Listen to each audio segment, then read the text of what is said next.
Tune in and speak up. Hello, English learners. Want to learn something interesting whilst having fun? Welcome to Tune In and Speak Up, the podcast where you'll get to know this beautiful language in depth. Each week, we'll dive into exciting topics, share practical tips, and tell you fascinating English language stories. So whether you're studying, going to work, or just relaxing, connect, listen, and let's make English part of your world. Wherever you are, whenever you want, just hit play, tune in and listen up. Tune in to UMNH Radio every Tuesday from 11 a.m. till noon. Don't just learn English, live it. Lo que ocurre en la universidad, los acontecimientos y sus protagonistas están en UMNG Radio.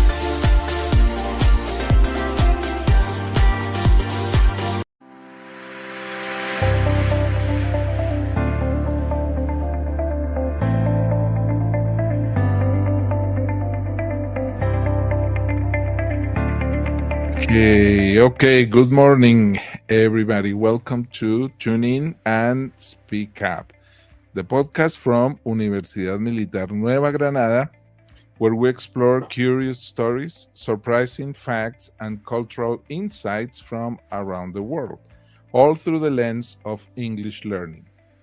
This is the podcast where unusual events from history and culture become your classroom for English practice.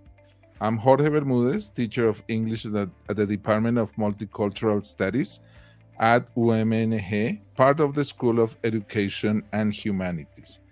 I'll be your guide through some of the most unusual and thought-provoking topics, from famous cities to forgotten inventions and strange scientific discoveries. Whether you're learning English as a second language or just love learning something new, this podcast is for you. Ready to improve your listening skills, expand your vocabulary, and engage in meaningful conversations? Then grab your headphones, tune in, and let's speak up.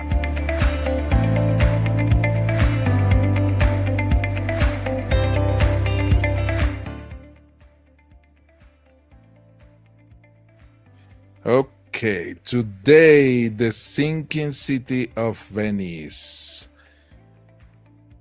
Let's go to the opening later.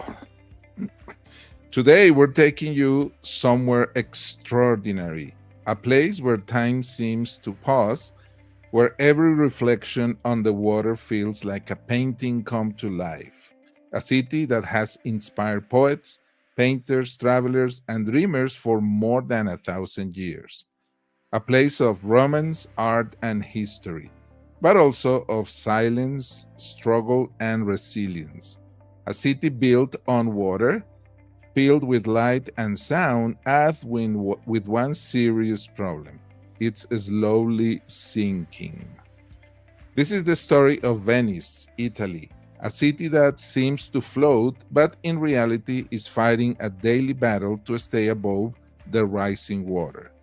For centuries, Venice has been called La Serenissima, the most serene one. It was the beating heart of a vast maritime empire, a crossroads between East and West, a place where merchants traded silk and spices, and where music echoed from stone palaces into the night air. But beneath that beauty lies a fragile foundation, literally. Every elegant palace, every narrow canal, every bridge was built upon millions of wooden piles driven deep into soft mud. It's a masterpiece of human ingenuity balanced delicately on nature's edge. Close your eyes for a moment and imagine this. You wake up to the sound of water brushing against stone walls. You look out your window, and instead of streets, you see canals, silver ribbons of water reflecting the morning light. Boats glide silently beneath arched bridges. Gondoliers call out softly as church bells ring in the distance. The air smells of salt, history, and adventure. Now, imagine that same morning a few hours later. Clouds gather, the wind rises, the tide begins to rise. The familiar sound of gondolas is replaced by the splash of waves flooding a plaza. You hear the echo of boots stepping through ankle-deep water. Wooden walkways are set up so people can cross the square. And somewhere in an apartment above the canal, a resident looks out the window and wonders, not for the first time, how long can our city survive? Venice has always been a city between worlds, between land and sea, between the past and the future, between the beauty of art and the power of nature.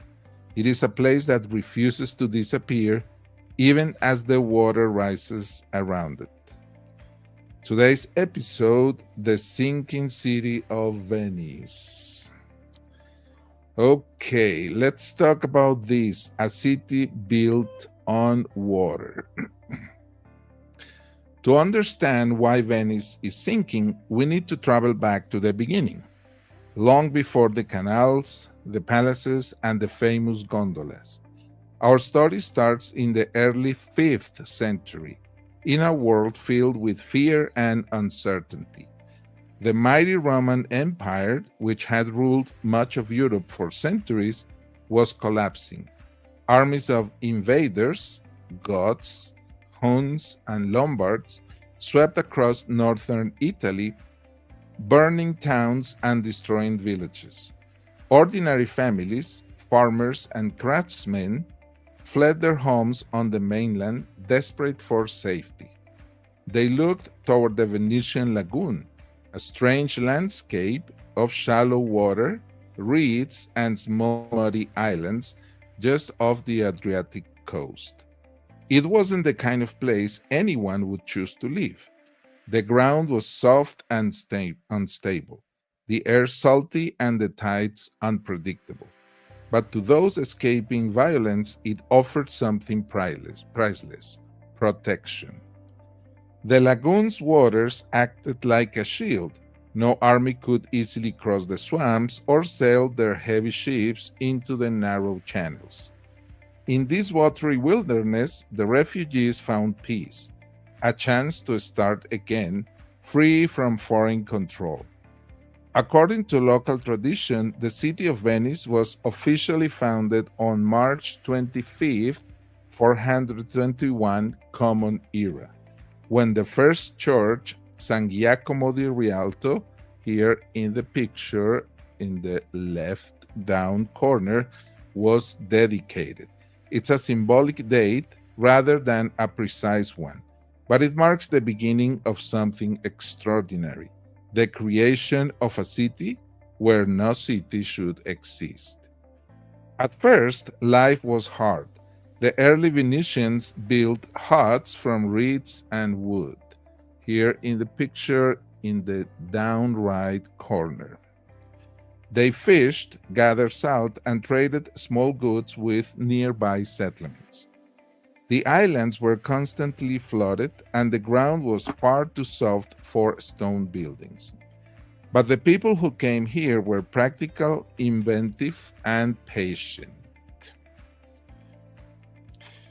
Okay.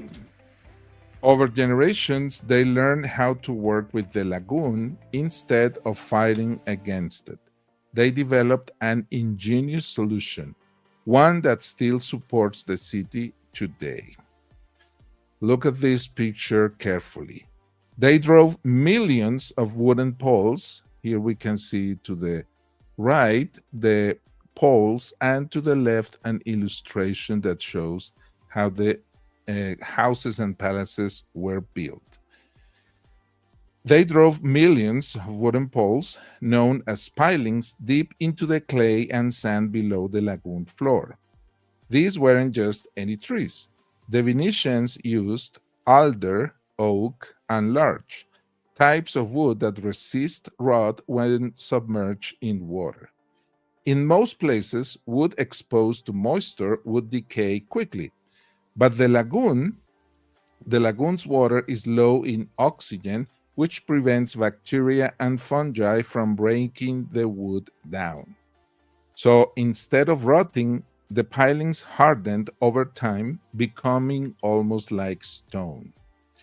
On top of these pilings, they placed thick wooden planks, then layers of Istrian stone, a dense water resistant limestone brought from nearby Croatia.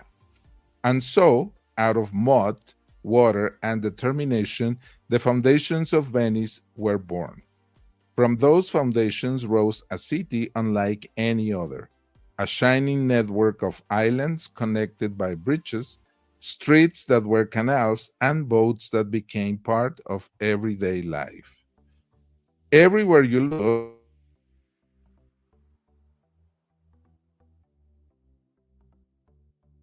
became part of their design. Architecture and nature joined in a single picture. Venice was never truly built on water. It was built in water, resting on the very element that could one day destroy it. It was a delicate balance between human creativity and nature's power. For centuries, that balance held beautifully. The city grew from a refuge into a republic, a maritime empire that dominated trade in the Mediterranean. Venetian ships sailed to Constantinople, Alexandria, and far beyond, carrying silk, spices, and glass. Wealth poured into the lagoon, and with it came culture, music, and art. Venice became a part of brilliance and refinement. Artists like Titian, here to the left, Tintoretto in the center, and Veronese on the top right, painted light and color in ways the world had never seen. Architects designed cathedrals and palaces that seemed to float. Merchants built elegant homes that faced the canals like mirrors of powers and prosperity. The city's most famous landmarks, St. Mark's Basilica with its golden mosaics, and the Doge's Palace with its graceful arches, stood as symbols of faith and authority. Every stone seemed to tell a story of triumph over the impossible. From the outside, Venice appeared eternal, a jewel floating on a silver lagoon, immune to time. Visitors from every century have described it as a dream, a vision, a miracle made real. But beneath that dream, something was always moving. The mud shifted, the waters rose and fell, and the very foundations that made Venice possible began little by little to sink, because time, as always, had other plans. Okay, let's answer the question why Venice is sinking. Let's begin with a simple question, one that has haunted scientists, engineers, and residents for decades. Why does Venice sink? At first glance, the answer seems obvious. It's a city surrounded by water sitting on soft ground. Of course, it sinks. But the real explanation is much more complex. It's the story of nature and humanity crashing, of forces that work slowly but relentlessly, shaping the fate of one of the world's most unique cities. There are two main reasons Venice is sinking, one natural and one human made. The natural force is called subsidence, as we can see on the picture to the right.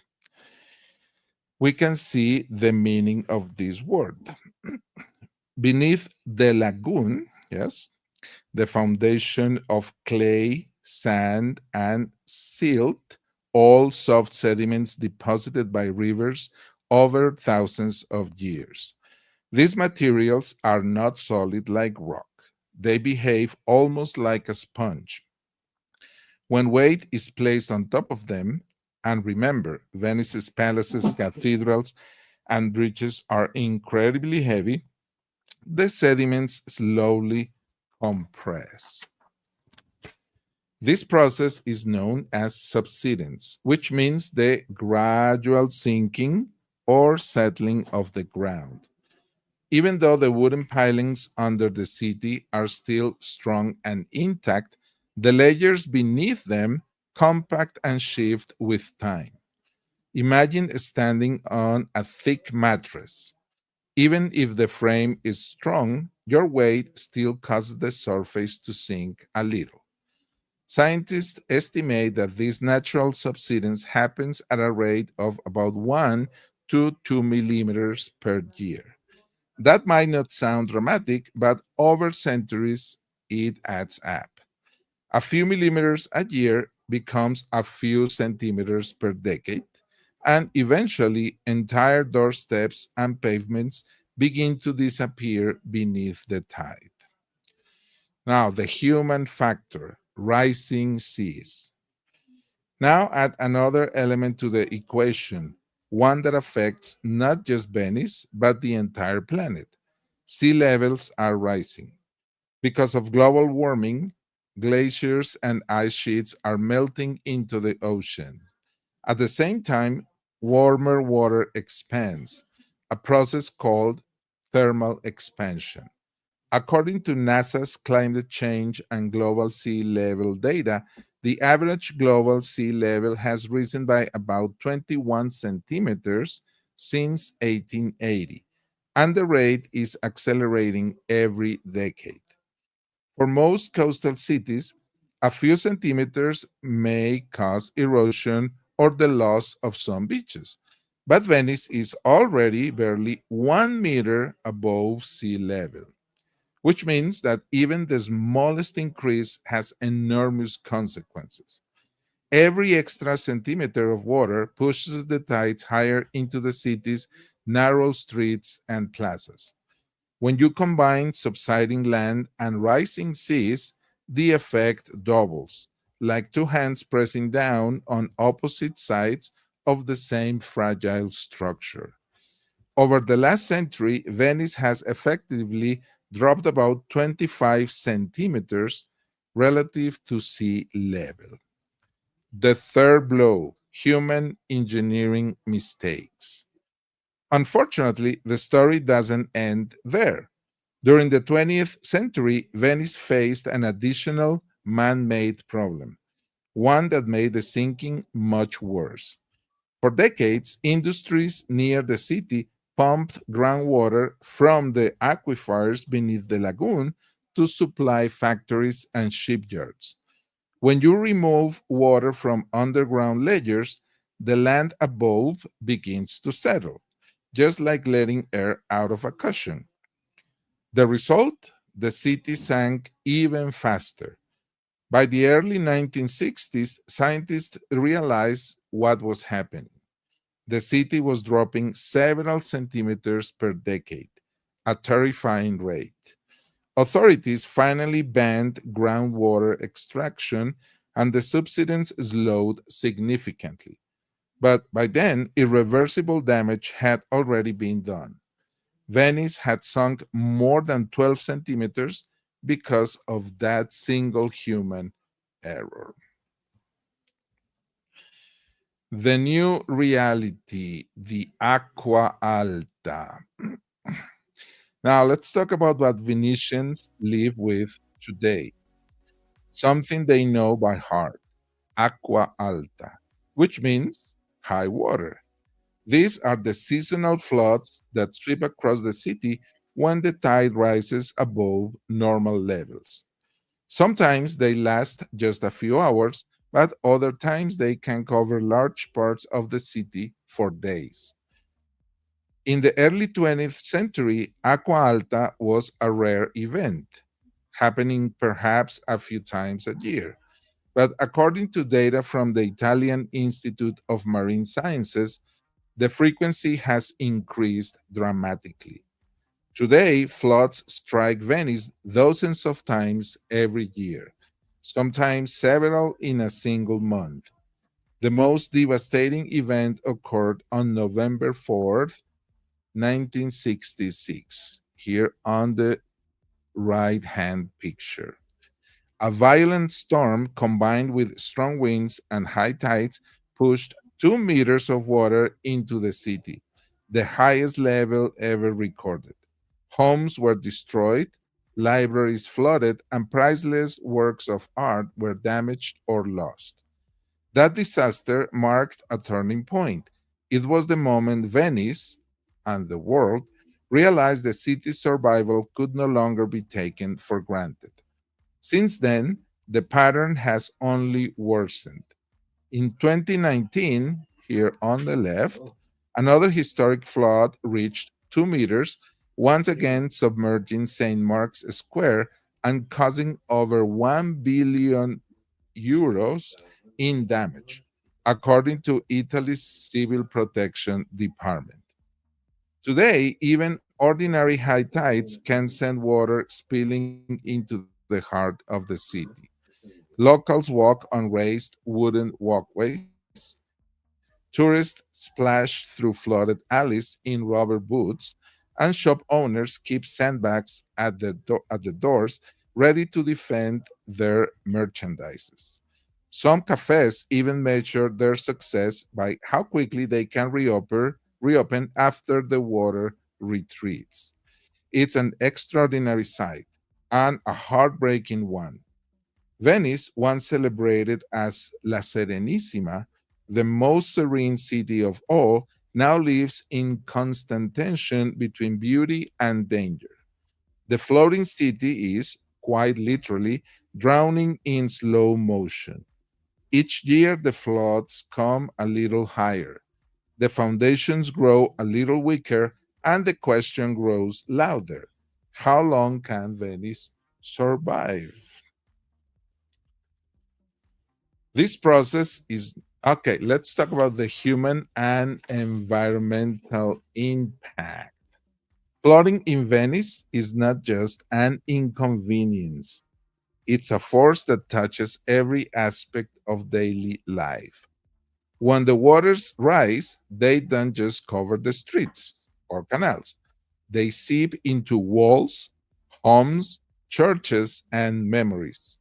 Each time salt water invades the city, it leaves behind invisible damage. The water soaks into the bricks, stones, and mosaics that make up Venice's ancient buildings. Then, as the flood recedes and the sun dries the surface, salt crystals form deep inside the materials. These crystals expand like tiny blades, breaking apart the stone from within. It's a slow, quiet destruction, one that you can't see immediately, but that eats away at the city's foundation. Experts from UNESCO and Italy's National Research Council estimate that the constant exposure to salt water weakens even the Istrian stone, a material once believed to be nearly indestructible. The effect is visible everywhere. Walls crumble, as we can see in the picture to the left, wooden doors warp, paint peels.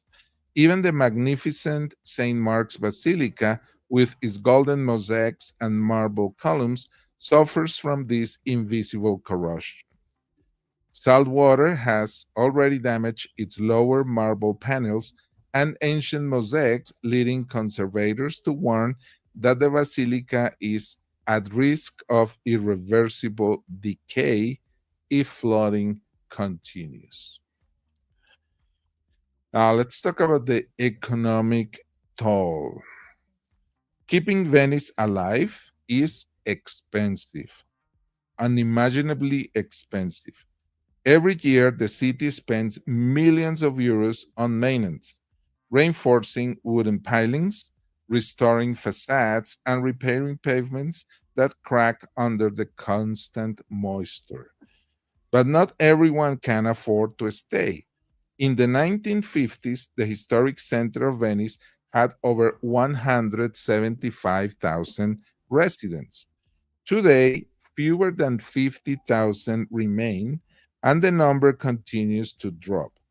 Rising costs, frequent flooding, and a lack of affordable housing have driven many families to move to the mainland, to cities like Mestre or Marghera, where life is cheaper and dry. The population decline has created a new kind of crisis. Venice risks becoming a city without Venetians. More and more apartments are turned into short term rentals for tourists, Airbnb. Schools close because there aren't enough children. Grocery stores turn into souvenir shops. Here in the picture to the left, we have with the red numbers, it's a counter that counts the inhabitants of Venice live. So every day it shows fewer and fewer inhabitants. And here to the right, we have the picture of the moment when the city reached fewer than 50,000 official inhabitants. So, in that way, the city feels less like a community and more like a museum or like a park, a beautiful but fragile stage set, carefully preserved for visitors who come to admire what remains. So every day the city is full with visitors like a Disney park, but not really many people live there. The way of tourism. Ah, look at these crowds. Tourism, of course, is both a blessing and a curse. Every year, around 20 million visitors arrive to see the city that seems to float on water. Tourism brings in billions of euros and supports thousands of jobs, but it also puts unbearable pressure on Venice's infrastructure and ecosystem. For decades, mass tourism, especially from giant cruise ships, here to the right, has been one of the most controversial issues. These floating cities carry thousands of passengers each and generate powerful waves known locally as moto ondoso, literally wave motion. Those waves crash into the fragile walls of canals, eroding their foundations, displacing stones, and moving up sediments that cloud the lagoon's water. In 2021, after years of protest and international pressure, Italy officially banned large cruise ships from entering Venice's inner lagoon. So the good news is that today, these large cruise ships, like the one we see in the picture, cannot enter the city anymore. It was a major victory for environmentalists and local activists. But challenges remain. Smaller tourist vessels still circulate, and the city continues to receive over 50,000 visitors per day in peak season. For a city of fewer than 50,000 residents, that means tourists often outnumber locals. The result, narrow alleys crowded with visitors, like in the picture, rising rents, the Italians cannot afford the price of the rent, and an economy that depends almost entirely on tourism. Many Venetians describe their city as beautiful but unlivable. Let's talk about the fragile lagoon ecosystem.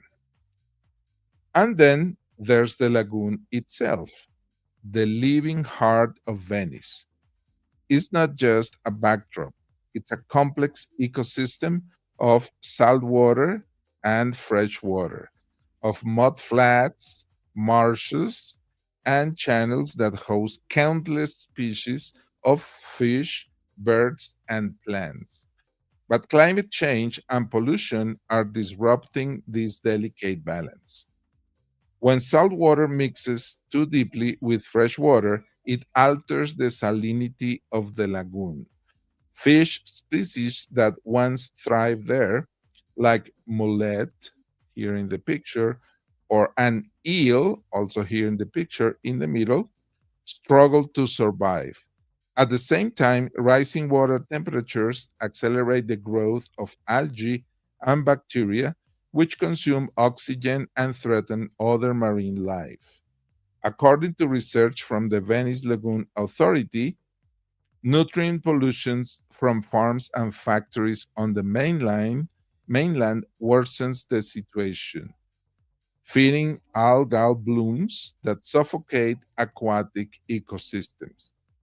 The lagoon's wetlands, which act as natural filters and buffers against floods, are also shrinking due to erosion and human development.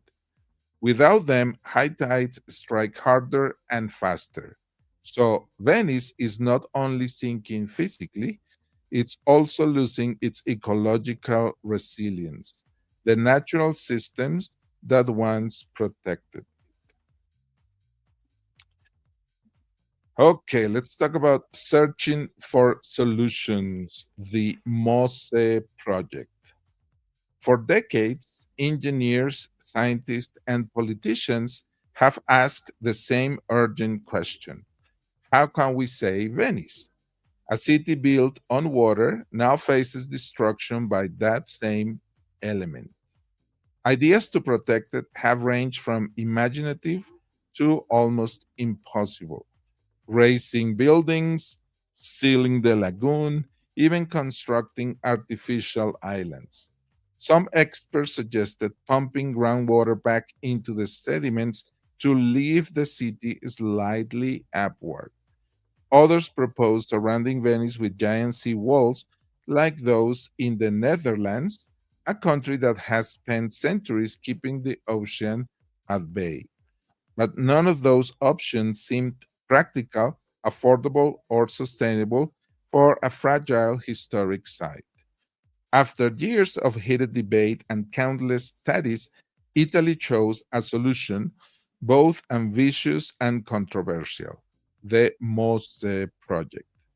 What is MOSE? MOSE stands for Modulo Sperimentale Elettromeccanico, or in English, the experimental electromechanical module. It's not one single wall, but a vast system of 78 mobile flood barriers hidden beneath the surface of the sea.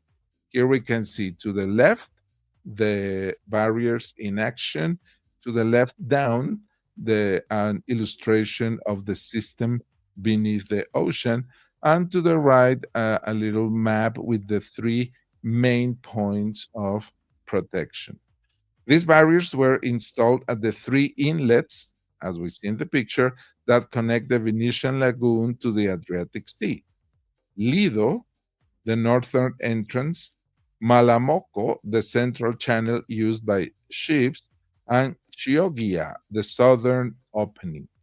Together, these inlets act like gates between Venice and the open sea, and MOSE is designed to close them whenever danger approaches. Here's how it works: each barrier is made of a hollow metal gate about 20 meters wide and 30 meters long, anchored to the seabed.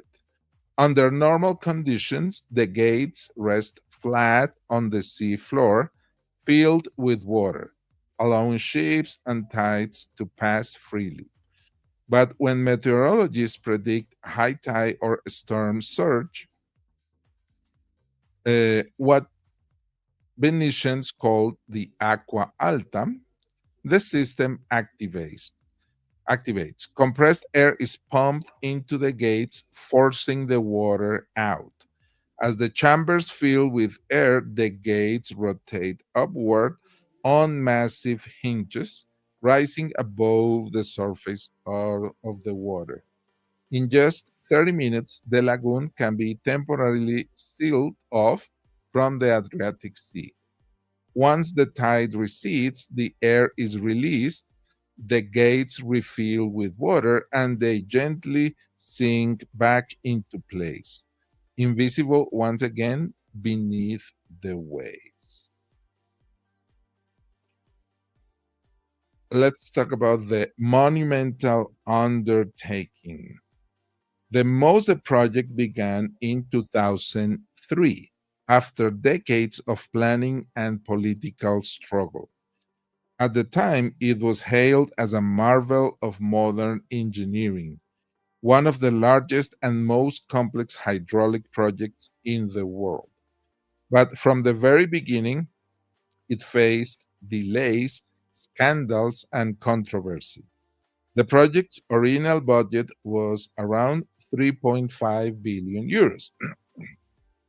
But over time, it ballooned to nearly 8 billion euros, more than double the estimate. Technical issues plagued construction, including corrosion in metal parts and difficulties maintaining the massive underwater hinges.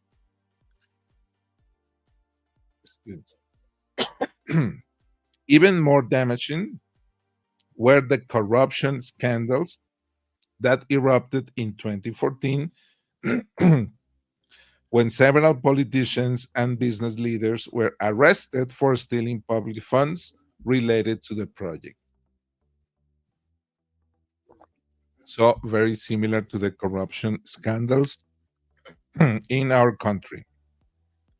For many Italians, MOSE became a symbol of political dysfunction, an engineering dream tainted by greed and bureaucracy.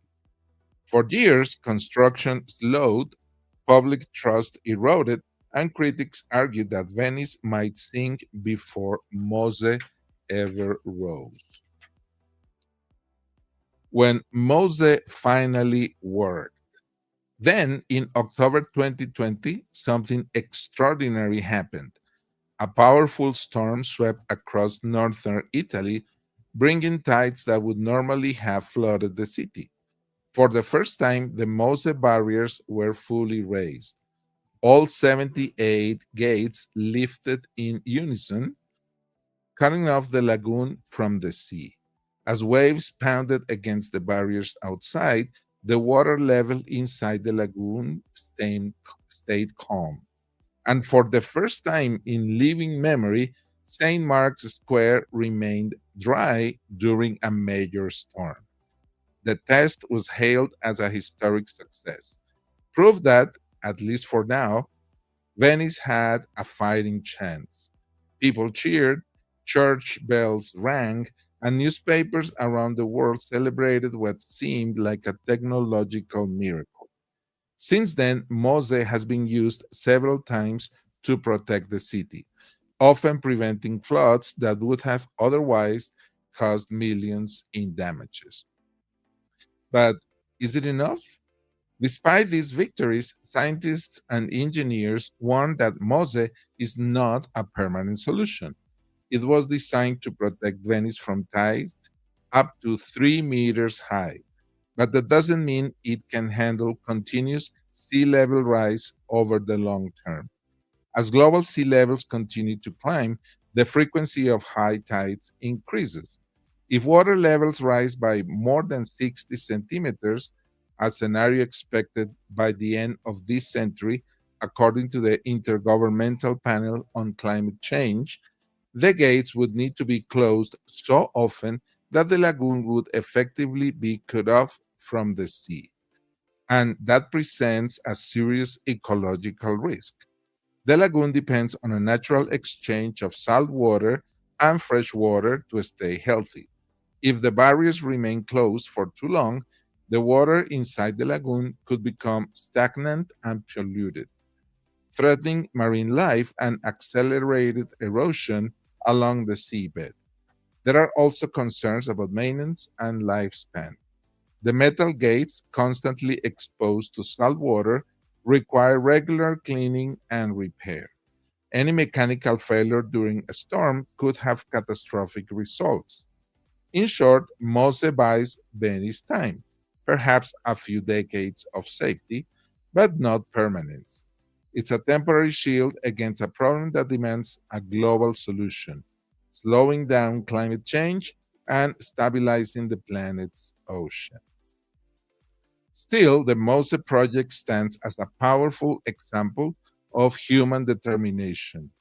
It shows that we are capable of immense creativity when faced with the prospect of loss. As UNESCO has noted, Venice is not just a city, it's a living heritage site, a place where history and environment coexist in delicate balance. Protecting it requires not only engineering skills, but also cultural and moral responsibility. The survival of Venice is, in many ways, a test for humanity itself. Can we combine technology and wisdom fast enough to protect the treasures of our world? Can we honor the lessons of a city that has thrived for 15 centuries by learning to live in harmony with water rather than fighting it? Venice's story is still being written, and for now, the Mose barriers stand at its edge, a line between the past we built and the future we are trying to save. When we look at Venice, we see more than an architectural jewel or a tourist destination. We see a mirror, one that reflects our collective relationship with the environment.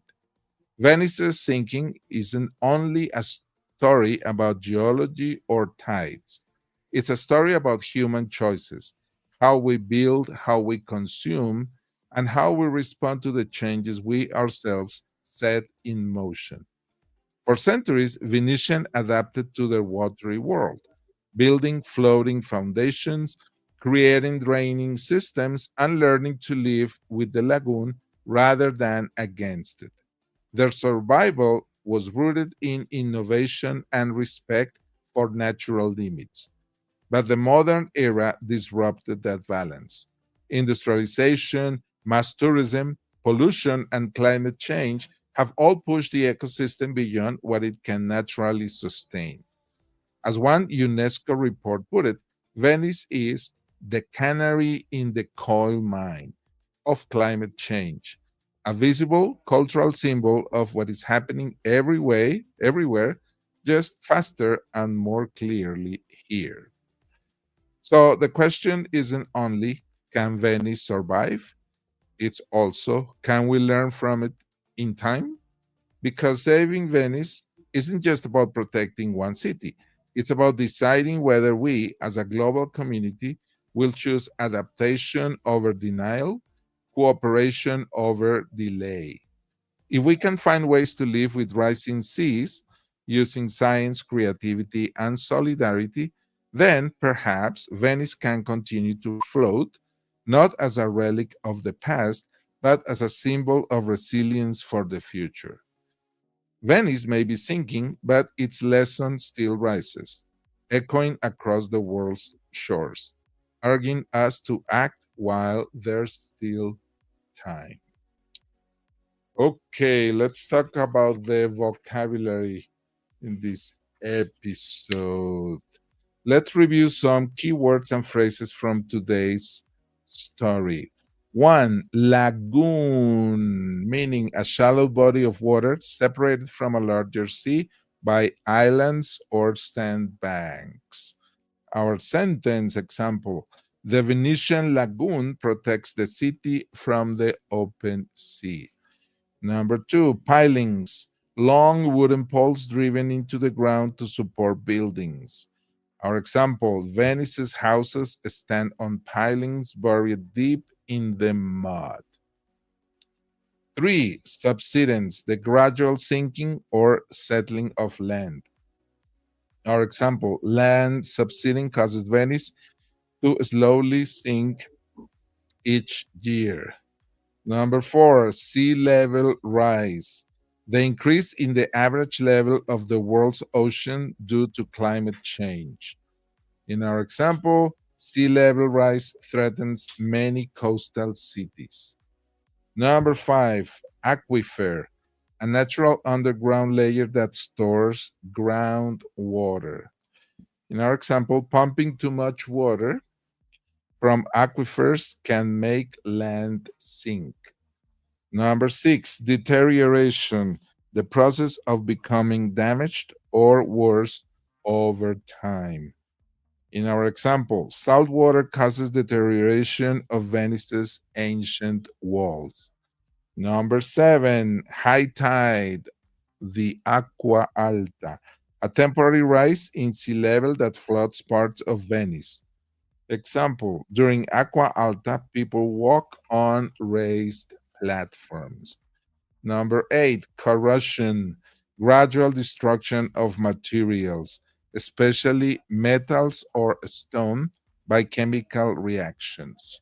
In our example, we have the salt in seawater leads to corrosion of marble. Number 9, barrier gate, a movable structure that blocks water from entering an area. Example, the MOSE project uses barrier gates to protect Venice. And number 10, ecosystem, a very popular word these days, a community of living organisms and their environment. Our example is the lagoon's ecosystem depends on a balance of salt water and fresh water. Okay, so let's go to our closing thoughts. Venice has always been a place between worlds, between land and sea, past and future, creation and decay. Its people built a masterpiece on stable ground, and for centuries it has survived wars, storms, and time itself. But now its greatest challenge may not be an invading army, but a changing planet. Every flood reminds us that beauty can be fragile. Every effort to save Venice shows how human innovation can rise to meet even the deepest waters. As you listen to the sound of waves and imagine the reflections of the city lights, think about what Venice represents, our connection to nature, our dependence on it, and our duty to protect it. If Venice can find a way to float into the future, maybe the rest of the world can too. Thank you so much for joining me today on Tune In and Speak Up, the podcast from Universidad Militar Nueva Granada. I hope you enjoyed our journey through the history of the sinking city of Venice. Don't forget to share it with your classmates, friends, or fellow English learners. This season, we'll continue exploring unusual but meaningful topics that show how language, history, and everyday life are deeply connected. If today's episode helped you learn something new or gave you a new perspective on culture and communication, then our mission is accomplished. If you'd like to share your thoughts, reflections, or feedback, we'd love to hear from you. Your ideas help us improve, and your voice helps shape future episodes. This podcast is for learners like you, curious, committed, and ready to take the next step.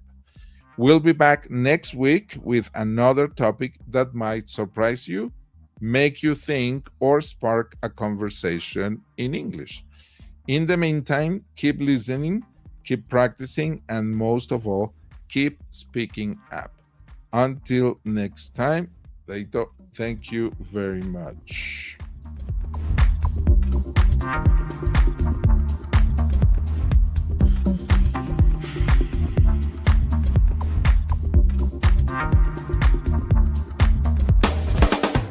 Desde la Universidad Militar Nueva Granada, en Bogotá, Colombia, transmite UMNG Radio. UMNG Radio. Una emisora alternativa, cultural e independiente. Desde la Universidad Universidad Militar Nueva Granada. Esta es UMNG Radio.